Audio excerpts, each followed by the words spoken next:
Welcome back. It's time for Culture, and in a moment I'll be speaking to our art critic, Sean Rose. Hello, Sean. Hi, Claire. First, though, Play Me, I'm Yours. It's the name of a global public art project where pianos are placed around cities, encouraging anyone to play. They're currently in London, Geneva, Salt Lake City, and right here in Paris. Our reporters have been on the talent trail around the City of Light. Young or not so young, virtuoso or amateur, pop fan or classical aficionado, all are invited to come and tinkle the ivories and show off their inner musician. Luke Jerram launched the project dubbed Play Me I'm Yours in 2008. The pianos here act as a blank canvas for everyone else's creativity. So the pianos are as creative as anyone makes them. So we don't know whether someone's going to sit down and play chopsticks or if they're going to sit down and play the most amazing Chopin. And that's the magic of it, really. Outdoors and exposed to the elements, the weather offering an original source of inspiration to budding pianists. When there's wind, I might play like this. And then when the sun comes through, I calm things down a bit.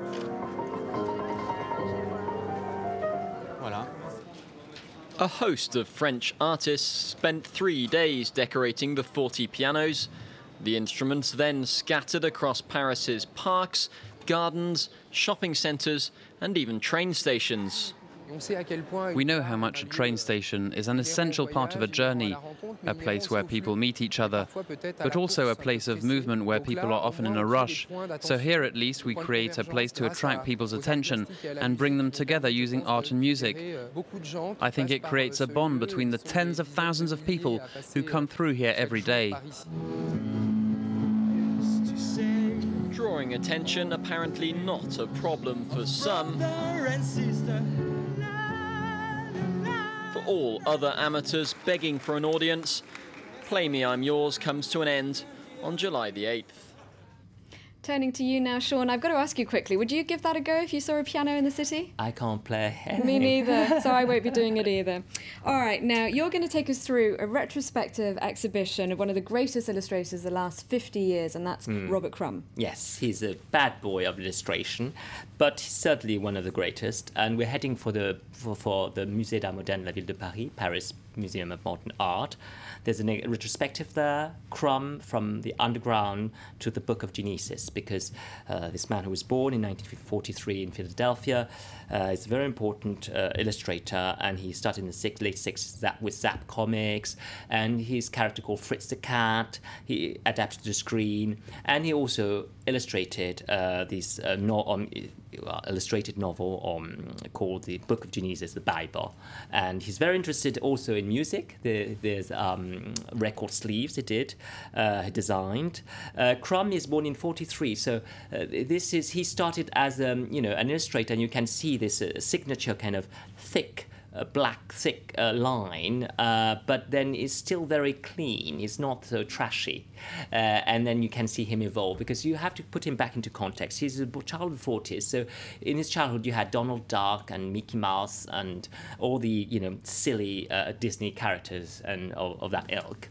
And then you had also superheroes who were very clean. But he contributed then later in the 60s, 50s to Mad magazine, and he started to draw characters, and it's a satirical magazine, so you could just do really bad things. And he invented this character called Mr. Natural Look with his long beard. It's a cross between God and Bin Laden.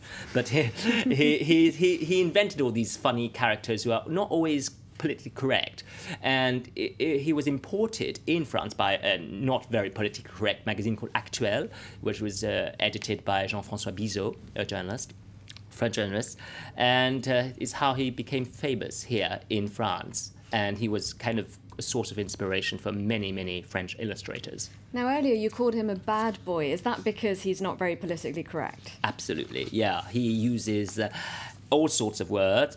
You have a lot of sex, rudeness galore, chauvinistic and racial prejudices. Not that he should be himself a racist or misogynist, but he likes to play with these prejudices, and he's a satirist, so he will show you the ugly side. The N-word, is used for, African Americans, and this cartoon is a tricky business. This is a typical image, like you see, in psychoanalysis, you have the id, and you have this kind of monster coming out of you, and there's the same thing in his drawings. He doesn't want to say nice things. He wants people to react, and he's quite political, in fact.